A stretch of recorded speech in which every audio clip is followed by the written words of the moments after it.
Before you go buying tomato seedlings or seeds, there's two words that you need to know. Let's talk about it.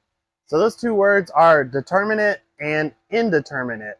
And you really need to know what those mean so that way you can plan out your garden space. You see, these two tomato seedlings look almost identical when you see them at the nursery, but they're going to be completely different sizes once they reach maturity. So a determinate tomato will grow to a predetermined size. Now that might be 2 feet tall or it might be 4 feet tall. You're going to need to research that specific variety to see what size that is. Whereas an indeterminate tomato doesn't have a predetermined size. They're just going to keep growing as long as the weather conditions are favorable for tomato growth.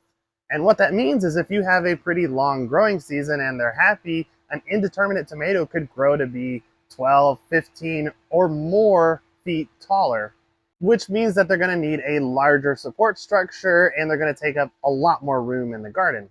Some types of tomato plants that are determinate are very small. Like this is one called Tumbling Tom, and it can be grown in a smaller pot or even a hanging basket, and it doesn't necessarily need a support structure because this vine will just kind of grow and hang over the side of the pot and produce tomatoes.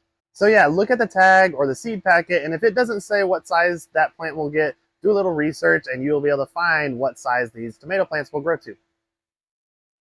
That's all.